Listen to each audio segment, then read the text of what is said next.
Har Har Mahadev guys, how are you all? I hope you're all well. So in this video I am going to cover the topic which is conflict and this is of BA first semester students sociology. So आइए देखते हैं, start करते हैं conflict को। देखिए conflict एक disagreement होता है या फिर हम लोग ये भी बोल सकते हैं कि कन्फ्लिक्ट एक स्ट्रगल है बिटवीन द पीपल। ओके, ये दो लाइन में डिफाइन किया है मैंने। कुछ तीन डेफिनेशंस हैं जिसे आपको याद करने चाहिए, छोटे भी हैं और इजी भी हैं समझने के लिए कि कन्फ्लिक्ट होता क्या है, बिकॉज जब भी आप अपनी कॉपी पे डेफिनेशंस लिखते हैं ये बहुत ज़्यादा अट्रैक्टिव लगता है। Let's begin. तो AW ग्रीन जो सर हैं उन्होंने क्या बोला कि conflict is a deliberate resist और the force the will of others.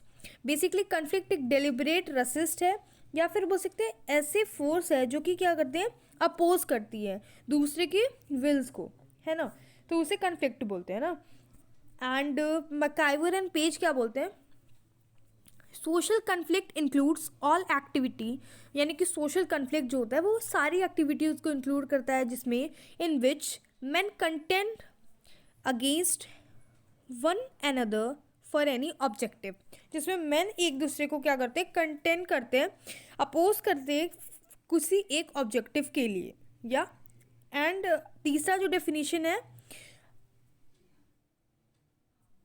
Conflict is a social, I think this is a spelling mistake, Gillin and Gillin है, ठीक है। यहाँ पे जो गिलियन लिखा है वो this is GILLIN and GILLIN, okay. Gillian and Gillin कहती है कि conflict is a social process in which individual और group seek their ends by directly challenging the antagonist by violence और थ्रेट ऑफ वायलेंस। ये बोलते हैं कि conflict एक सोशल प्रोसेस होता है जिसमें इंडिविजुअल या फिर ग्रुप ऑफ पीपल जो होते हैं वो एक इनको सीख करते हैं by directly challenging the antagonist ना, बाय वायलेंस और थ्रेट ऑफ वायलेंस, जिसमें देखिए कन्फ्लिक्ट में वायलेंस तो होती ही है ना, या फिर थ्रेट ऑफ वायलेंस यानी वायलेंस का डर होता है।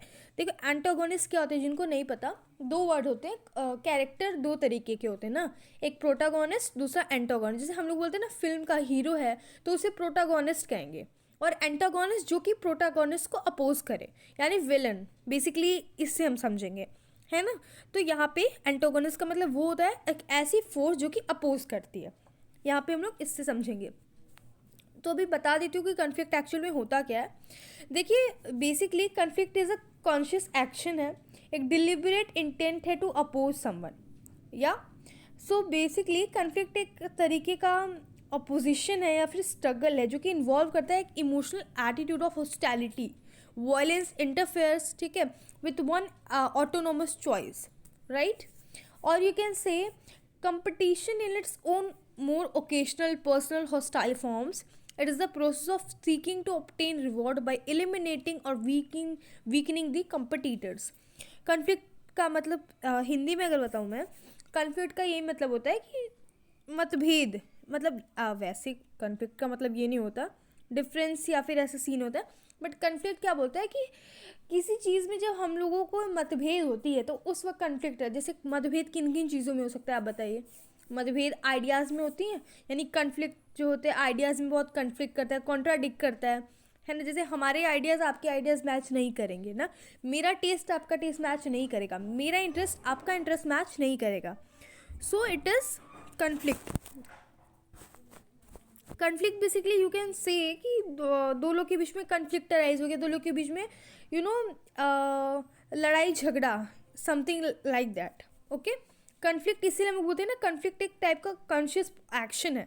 कॉन्शियस एक्शन यानी कि जब आप पूरे होशो आवाज़ में रह के कोई चीज़ करते हो, है ना, आप किसी को अपोज कर रहे हैं, जैसे मान लो कोई चीज़, जैसे डिबेट का एक टॉपिक होता है ना, तो लोगों के बीच में आइडियाज़ के बीच में कन्फ्लिक्ट होते हैं, दैट इज़ वाई डिबेट होता है। तो जब वो लोग आपस में जो डिबेट करते हैं उनमें कन्फ्लिक्ट आइडियाज़ के बीच में होता है, तो वो होशो हवास में रह के जो अपने तर्क या फिर जो जो चीज़ें रखते हैं वो क्या होता है, कॉन्शियस होते हैं ना कि हम क्या बोल रहे हैं, क्या कर रहे हैं, ठीक है। सो कॉन्शियस कन्फ्लिक्ट एक तरह का कॉन्शियस एक्शन होता है, एक डिलिबरेट इंटेंट होता है टू अपोज समबडी, ठीक है।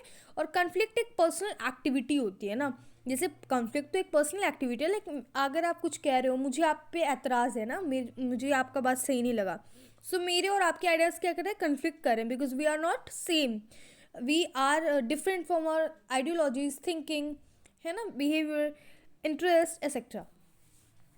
और लेकिन कन्फ्लिक्ट में एक चीज़ होती है कि कन्फ्लिक्ट लैक ऑफ कंटिन्यूटी होता है, जिसमें जैसे अब मान लीजिए कि ज़रूरी नहीं है ना कि आप जो जो जो वो चीज़ बात करेंगे वो मुझे गलत ही लगेगी।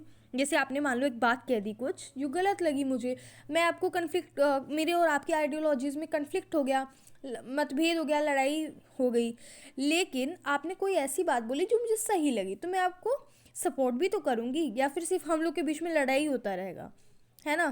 तो ऐसा तो सीन नहीं है ना। तो यानी कन्फ्लिक्ट क्या होता है, कंटिन्यूटी को लैक करता है। और कन्फ्लिक्ट एक तरह का यूनिवर्सल है, सिर्फ इंडिया में ही नहीं, सिर्फ हमारे घर में नहीं, सिर्फ आपके घर में नहीं, हर एक जगह पे कन्फ्लिक्ट मौजूद है ही है ना। सो कन्फ्लिक्ट का मतलब आई होप आप समझ गए होगे। ये जो कन्फ्लिक्ट होता है यूनिवर्सल होता है, बिकॉज ये डिफरेंट टाइम, डिफरेंट प्लेसेस, है ना, और डिफरेंट डिफरेंट सोसाइटीज़ में ये पाया जाता है। ओके, सो आई होप अब आपको समझ में आ गया होगा कन्फ्लिक्ट मतलब क्या होता है। कन्फ्लिक्ट मतलब होता है डिस्प्यूट्स जो कि अराइज होता है दो लोग के बीच में। अब वो दो लोग क्या है, आप कभी कभार हमें खुद से ही कन्फ्लिक्ट हो जाता है ना। जैसे अब मान लीजिए आप, तो पर्सन टू पर्सन जो है कन्फ्लिक्ट अराइज हो सकता है। ऐसा नहीं कि person to environment, person to society, person to person का कन्फ्लिक्ट का एग्जांपल मैं देती हूँ। जैसे कभी कभार क्या करते हैं, आप अपने आप को रेसिस्ट करते हैं, आप अपने आप को रोकते हैं कि देखिए हमें ये काम दोबारा नहीं करना है। जैसे कुछ लोग होते हैं ना कि मान लीजिए आपके साथ कुछ पास में बुरा हुआ, तो अब आप अपने लिए क्या सोच रहे हो कि नेक्स्ट टाइम ऐसा हम गलती दोबारा नहीं करेंगे। सपोज दैट आपका कोई ट्रस्ट ब्रेक किया, तो अब आप क्या कहेंगे कि अब मैं दोबारा किसी पे भी ट्रस्ट नहीं करने वाला हूँ, है ना। तो मैं क्या हो जाऊँगा, ईजिली ट्रस्ट नहीं करने वाली किसी पे भी। अब मैं ये चीज़ अपने को करने से रेसिस्ट कर रही हूँ, और फिर भी आपका एक नेचर ऐसा है कि जल्दी से ट्रस्ट कर लेना, और आप एक तरफ ये भी सोच रहे हो कि अब की बार नहीं करूँगी। ये पर्सन टू पर्सन जो कन्फ्लिक्ट चल रही है ना, ये होता है सेल्फ, पर्सन वर्सेस सेल्फ। ठीक है, okay, let's begin with the causes of the conflict first. Okay, देखिए कॉजेज में क्या होता है, इंडिविजुअल डिफरेंस।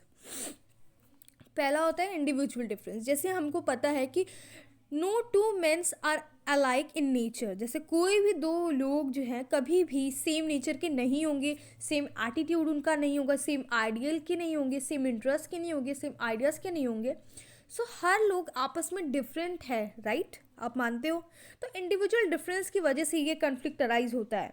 तो on the account of these differences they fail to accommodate themselves which may lead to conflict among them. So हम लोग के बीच में जो इतनी डिफरेंसेस है उसकी वजह से कन्फ्लिक्ट होता है। दूसरा होता है कल्चरल डिफरेंस। कल्चरल डिफरेंस यानी कि culture is the way of life of a group, है ना। The culture is the way of life of a group and the culture of group differ from culture to culture, है ना। जैसे मेरा जो culture होगा वो आपके कल्चर से डिफरेंट होगा, आप कह सकते हो ना। तो कल्चर डिफरेंस भी, differences among the group sometime cause tension and lead to conflict. तो जैसे दो लोग के कल्चर के बीच में डिफरेंस होता है, रिलीजियस डिफरेंसेस होते हैं। अब जैसे हमारा रिलीजन हिंदू है, दूसरे का मुस्लिम है, किसी का सिख है, किसी का ईसाई है, इन लोग के कन्फ्लिक्ट होते ही रहते हैं, आपको पता है। और ये सारी चीज़ें रिलीजियस और कल्चरल कन्फ्लिक्ट में ही आती हैं, है ना। और जैसे India was partition in the name of religious differences, और इंडिया इसीलिए इंडिया में यूनिटी क्यों नहीं है, बिकॉज हम अपने जैसे इंडिया में जब भी कोई ऐसा प्रॉब्लम होता है, इशू होता है, लोग अपने रिलीजन को लेके खड़े हो जाते हैं, पर हम लोग एकजुट नहीं हो पा रहे। सो हम लोग को क्या चाहिए, एकजुटता होनी चाहिए, यूनिटी होनी चाहिए। So that is why India partition, यानी इंडिया डिवाइड हो जाता है, रिलीजियस में ही बढ़ जाता है वो। दैट इज़ वाई हम लोग यूनाइट नहीं हो पा रहे हैं, इकट्ठा नहीं हो पा रहे हैं, ठीक है। तो what we need to do, हम लोगों को यूनिटी बनानी चाहिए, ठीक है। तीसरा होता है clash of interest. Religious differences भी आपको देखने को मिल रहा होगा। क्लैश ऑफ इंटरेस्ट में क्या आता है, आपको पता है कि इंटरेस्ट जो होता है पीपल का वो डिफरेंट होता है। The interest of different groups और groups occasionally clash. Thus the interest of workers clash with those of employees which lead to conflict. जैसे आप बताइए, आप कहीं के एम्प्लॉय है, आपका बॉस है, उसका जो इंटरेस्ट होगा और आपका इंटरेस्ट होगा बिल्कुल डिफरेंट है ना। The interest of workers and the interest of the employees, हमेशा इन सारी चीज़ों को कन्फ्लिक्ट मैक्सिमम ऑफिस में भी ये सारी चीज़ें देखने को मिलती है जब आप ऑर्गेनाइजेशन लेवल पे बात करते हो तो ना। और ऑल टाइम ऐसा नहीं कि सिर्फ वहीं पे देखने को मिलता है, आप अपनी पर्सनल लाइफ में ही देखो ना, आपके फ्रेंड का कोई और इंटरेस्ट है, आपका कोई और इंटरेस्ट है, तो कभी कभार इससे भी कन्फ्लिक्ट होती है ना। या देन आफ्टर सोशल चेंज, देखिए सोशल चेंज एक तरीके का कॉज हो गया कन्फ्लिक्ट का, when a part of society does not change along with the changes in the other parts. जैसे एग्जांपल देखिए, सब अब देखिए आपको पता है कि ग्लोबलाइजेशन हो गया है, मॉडर्न इंडिया बन रहा है, इंडिया एक मॉडर्न इंडिया बन रहा है, लेकिन कुछ सेक्टर के लोग अभी भी होंगे जो पुराने रीति रिवाज में जुड़े होंगे, बंधे होंगे, और आसपास के लोग कितना बदल रहे हैं उससे वो उनमें अभी भी बदलाव नहीं, यानी वो इतने रेसिस्टेंट हैं, यानी उनको फ़र्क ही नहीं पड़ रहा है कि आजू बाजू क्या कितने बदलाव आ चुके हैं दुनिया में, लेकिन हम तो वही करेंगे जो हम करते आ रहे हैं।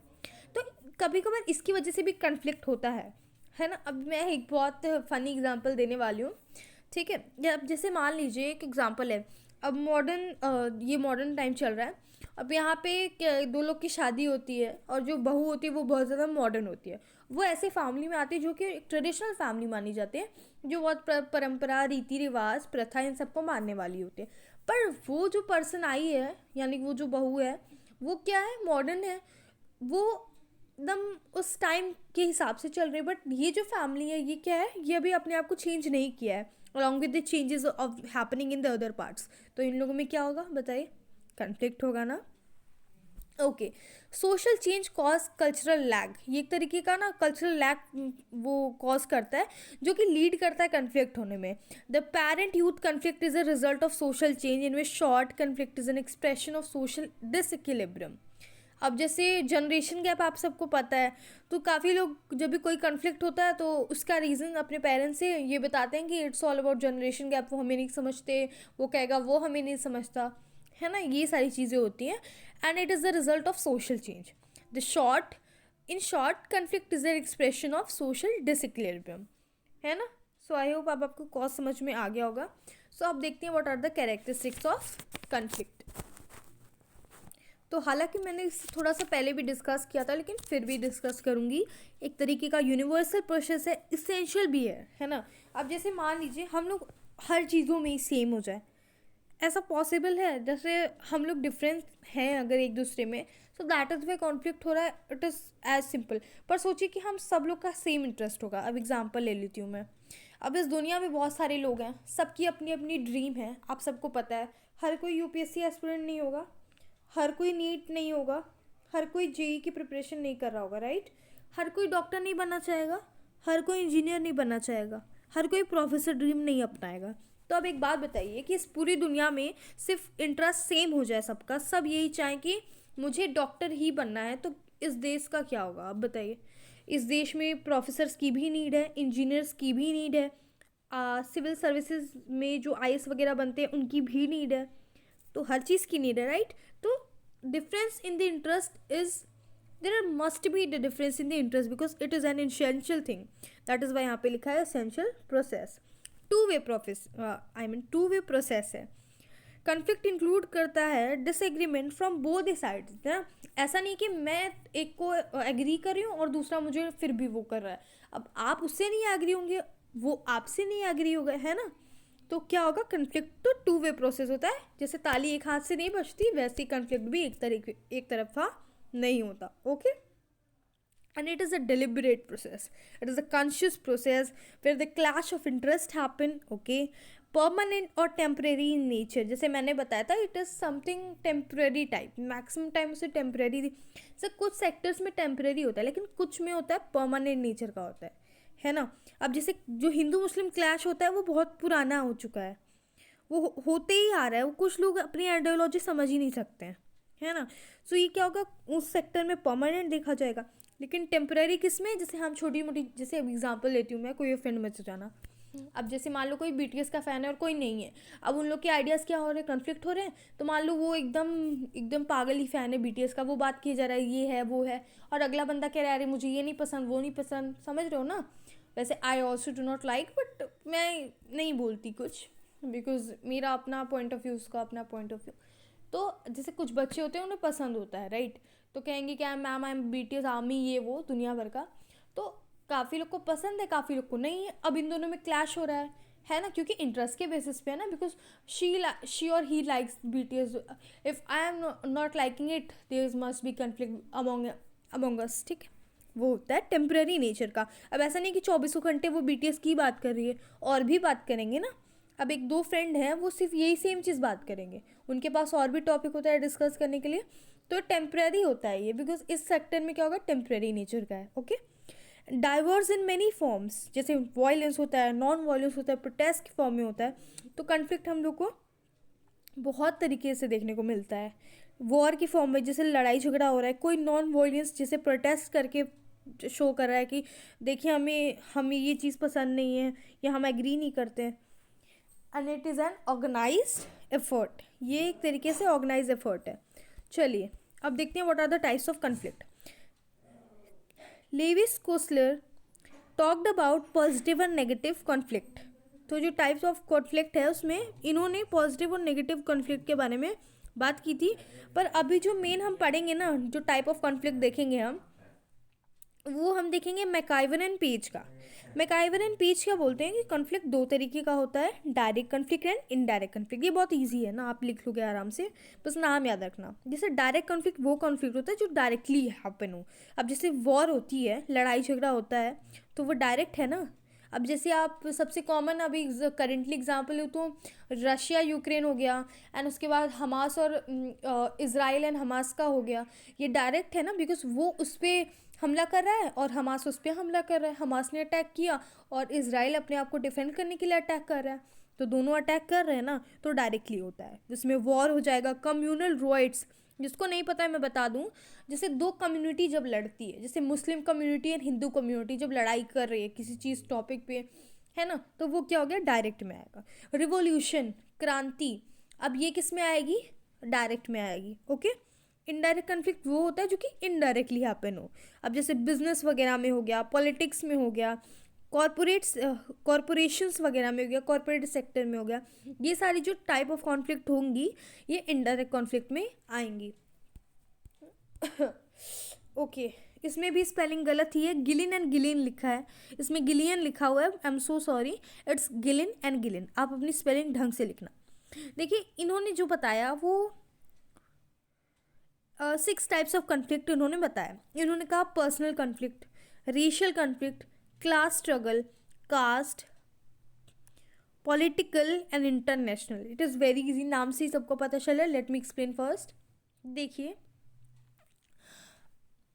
या the personal conflict is a conflict between two person within the same group. Same group का अगर 2 पर्सन है उसके बीच में जो है कन्फ्लिक्ट अगर अराइज हुई है, वो पर्सनल कन्फ्लिक्ट में आएगा, है ना। जैसे अब और फिर जैसे मान लीजिए आप ही का दोस्त है और आपके बीच में दो लड़ाई झगड़ा चल रहा है ना, कन्फ्लिक्ट हो रही है, तो वो पर्सनल कन्फ्लिक्ट में आएगा, वो आपके ग्रुप का है। और अगर आप बात करें रेशियल की, तो conflict between to students in a personal conflict, racial conflict, I am so sorry, दो स्टूडेंट्स के बीच में एक पर्सनल कन्फ्लिक्ट हो रही है, ये एक एग्जाम्पल था पर्सनल कन्फ्लिक्ट का। बट अगर हम बात करें रेशियल कन्फ्लिक्ट की, तो racial conflict between the white and the negroes in USA is an example of racial. जैसे वाइट और ब्लैक है ना, ये कितना ज़्यादा मतलब रेशियल का एग्जाम्पल आप लोग इसे लिख सकते हो, या फिर आप बोल सकते हो वाइट्स एंड निग्रोइज, नेग्रोइज ऑफ यूएसए। ये नेग्रोइज जिसे नहीं पता है, वो एक तरीके का रेस होता है ना। तो इन दोनों के बीच में डिफरेंस चल रहा है ना, यूएसए में वाइट्स भी रहते हैं और नेग्रोइज भी रहते हैं, तो इन दोनों के बीच में कन्फ्लिक्ट चल रहा है, ये रेशियल का एग्जाम्पल होगा। द क्लास कन्फ्लिक्ट, जैसे आपको क्लास पता ही होगा ना, हाई क्लास का, लो क्लास का, रिच क्लास है, पुअर क्लास है, middle class, upper middle class, lower class. जब इनके बीच में कन्फ्लिक्ट चलता है उसे क्लास स्ट्रगल बोलते हैं। कास्ट आपको पता है, जैसे ब्राह्मण, क्षत्रिय, वैश्य, शूद्र, जब इस क्लास में वो होती है, डिफरेंस होती है, तो इसे क्या बोलते हैं, क्लास, आई मीन कास्ट बोलते हैं कन्फ्लिक्ट। या the political conflict is a conflict between parties for political power. अब दो पार्टी लड़ रही है आपस में, किस लिए लड़ रही है, पावर में आने के लिए लड़ रही है, राइट, तो वो पॉलिटिकल कन्फ्लिक्ट में आएगा। एंड जैसे एग्जांपल ले लेते हैं, Congress party and opposition party, है ना। एंड इंटरनेशनल कन्फ्लिक्ट क्या होगा, जब दो नेशंस के बीच में कन्फ्लिक्ट अराइज होता है, जैसे इंडिया पाकिस्तान, है ना, कश्मीर के इश्यूज़ को लेके, तो ये क्या होगा, ये इंटरनेशनल कन्फ्लिक्ट में आएगा। Yeah, there was some more I have to discuss. I think I do not have mentioned it, but still आप सुन लीजिए बस। साइमल, जॉर्ज साइमल जो बोलते हैं वो भी बोलते हैं 4 तरह के कन्फ्लिक्ट होते हैं। वॉर होता है, फ्यूड होता है, लिटिगेशन होता है, and the conflict of impersonal ideas, है ना। अब आपको पता है वॉर का मतलब क्या होता है, फ्यूड का मतलब आप देखिए ज़रा। Yeah, so basically, war is a kind of a group of people where we are more familiar with. Prior to the development of interterritorial war, was provided the only means of contact between alien group in which war, although de-associate in the character. Basically, the feud होता है ना, feud is an intra-group form of war which may arise because of injustice aligned to be done by a group of other. जैसे feud का मतलब क्या होता है ना, जैसे आप कोई आपके साथ इनजस्टिस हो रहा है उसके लिए जो कन्फ्लिक्ट हो रही है ना, जैसे इनजस्टिस के खिलाफ जब आप खड़े होकर आवाज़ उठा रहे हो वो होता है। लिटिगेशन क्या होता है, ये जुडिशियल फॉर्म होता है कन्फ्लिक्ट का। when someone individual or group asserts its claim to certain rights on the basis of different factors, subjective factors in being excluded। जैसे मान लीजिए कोई अपने अपने हक के लिए खड़ा होता है, ये क्लेम करता है अपनी राइट्स के लिए कि ये मेरे राइट्स हैं, मुझे नहीं मिल रहे हैं, या फिर कोई ऐसा रीज़न होता है, वो लिटिगेशन में आता है। फ्यूड में इंट्रा ग्रुप होता है, intra group form of war, inter group नहीं है फ्यूड में, इंट्रा ग्रुप है। मेक श्योर कि आपको डिफरेंस पता हो इसका, okay. And the last one is impersonal ideas. इसको एक्सप्लेन करने की जरूरत नहीं है because we people always are different from each other, या okay. So let's see the importance of conflict first. Yeah. Solidity in the in group. In group and out group आपको पता होगा, आई होप सो। तो the type of group जो कि इन group में आते हैं वो कौन होगा, जो आपके ग्रुप के अंदर, आपके जो ग्रुप के होते हैं जिनमें आपके इंटीमेसी पाई जाती है उसे इन ग्रुप बोलते हैं, और आउट ग्रुप से आपको कोई लेना देना नहीं होता है ना। सोसाइटी इंपॉर्टेंस इसलिए होती है, and society cooperation crossed by the, I think it's wrong line, I think, wait, society cooperation crossed by society, हाँ या इट इज़ राइट। जैसे cooperation of the society is crossed by its own members of society. जैसे कुछ लोग होते हैं वो conflict करते हैं बिकॉज कोऑपरेशन जो होती है वो it's all about limit, basis of self consciousness and group consciousness. जो खुद की कॉन्शियसनेस और ग्रुप के कॉन्शियसनेस के बेस पे इंपॉर्टेंस, कन्फ्लिक्ट की इंपॉर्टेंस होती है।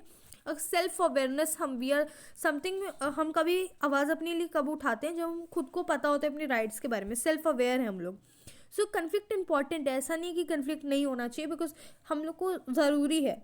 We humans need self awareness first and equilibrium in the social life. जैसे अब आप बताइए पॉलिटिकल सेक्टर में अगर अपोजिशन ना हो तो जो रूलिंग पार्टी होगी वो तो बिल्कुल वो हो जाएगी ना, नॉन डेमोक्रेटिक वर्क करेगी। जैसे अब जैसे कोई क्रिटिक होता है, जैसे आप ही हैं, आपको सिर्फ यही बोला जा रहा है अरे आप बहुत अच्छे हैं, बहुत ज़्यादा अच्छे हैं, बहुत मस्त हैं, पढ़ाई में ये हैं वो हैं, तो आप क्या करोगे, आप भटक जाएंगे उस लाइन से। जब आपको कोई क्रिटिक जब आपको कमेंट करेगा कि आप ये क्यों कर रहे हैं, आप ये गलती कर रहे हैं, तो आप उस गलती को वर्क करके आप सुधार सकते हो ना। तो ये balance is very important for so equilibrium in social life, okay. So अब एक चीज़ और बता देती हूँ, इम्पॉर्टेंट है, दैट इज़ वाई। जैसे पॉजिटिव फंक्शन जो होते हैं वो एच.डी. मजूमदार ने, यहाँ पे मैंने नोट नहीं किया है, बट एच.डी. मजूमदार ने कुछ पॉजिटिव इफेक्ट्स बताए, कॉन्फ्लिक्ट के कुछ फंक्शंस बताए कि कैसे ये सही अच्छा है। तो इन्होंने क्या बोला कि conflict tend to stiffen the moral and improve the solidity in the in group. जैसे मैंने यहाँ पे इंपॉर्टेंस पे भी लिखा है, conflict included with victory lead to enlargement of victor group, conflict lead to redefinition of value system। ये sir बोलते हैं कि एक तरीके का रीडिफिनेशन है वैल्यू सिस्टम का। कन्फ्लिक्ट में lead to working out of non violence techniques for resolving crisis. कभी कभी नॉन वायलेंस पे भी ये वर्क कर जाता है क्राइसिस को रिसॉल्व करने के लिए, है ना, सही करने के लिए ये लीड कर जाता है working out of non violence. मतलब I mean like non violence से ही इसे, जैसे अब हर बार कॉन्फ्लिक्ट वायलेंस वाली नहीं होती है ना, जैसे हम आइडियोलॉजी से कर रहे हैं तो हम किसी को मार काट नहीं रहे है ना, वो डिफरेंट चीज़ हो जाती है। जब हम डायरेक्ट और इनडायरेक्ट का मैंने अभी आपको एक्सप्लेन किया है, आई होप आपको पता हो. सो देखिए, कन्फ्लिक्ट में lead to change in the relative status of a conflicting party and conflict में lead to a new consensus. Okay, the one more thing is, I think, like cooperation and conflict go together. अगर आप ये line लिख दोगे तो आपका answer I think और भी ज़्यादा अच्छा हो जाएगा, क्योंकि देखिए बेसिकली जो कन्फ्लिक्ट और कॉपरेशन साथ साथ चलना चाहिए. अब एक तरफ है जो कन्फ्लिक्ट ही कन्फ्लिक्ट हो रही है, ये भी ठीक नहीं है ना. और कॉपरेशन भी ज़रूरी है, आपको पता है, और कन्फ्लिक्ट भी ज़रूरी है. कन्फ्लिक्ट सेल्फ अवेयरनेस के लिए होती है कि अगर आपको लगता है कि आपके साथ गलत हो रहा है या फिर आप अपने लिए आवाज़ उठा रहे हैं, तो वो कन्फ्लिक्ट उस स्टेज पे ठीक है. और आपको जहाँ लगता है कि नहीं, यहाँ पे कॉपरेशन की ज़रूरत है, साथ की ज़रूरत है, सबका साथ वाला सीन है, तो आपको कॉपरेशन भी ज़रूरी है. तो ये दोनों चीज़ ना यूनिवर्सल एलिमेंट्स है सोशल लाइफ में. अगर ये it's like two sides of the coin. अगर एक ना रहे तो दूसरा इम्बैलेंस हो ही जाएगा, है ना. Okay, I hope you understand what is this. तो कन्फ्लिक्ट भी ज़रूरी है एंड कॉपरेशन भी उसी स्टेज पे ज़रूरी है. So conversely, there are no examples of cooperative enterprises in society within which conflict are not present. ऐसी कोई भी सोसाइटी नहीं है जिसमें कॉपरेशन भी ना हो और कन्फ्लिक्ट भी ना हो. कॉपरेशन भी होता है, जिसे हम बोलते हैं ना, हम हिंदू एकजुट हो जाते हैं जब भी कुछ ऐसी बातें होती हैं, तो हम लोग एक दूसरे का साथ देते हैं. लेकिन कन्फ्लिक्ट भी अराइज होते हैं ना, क्योंकि we are different from each other in every aspect, और डिफरेंस ज़रूरी भी है. सो अब आपको आई होप मैं कंक्लूड करी हूँ इन सारी चीज़ों को. At last, I hope you understand about conflict and the balance of conflict with cooperation too. What is the role of the conflict also, कि how it is important in our life, in our society. So this video is completed. I hope you like this video. If yes, go and subscribe to the channel, share with your friends, and Jai Shri Ram.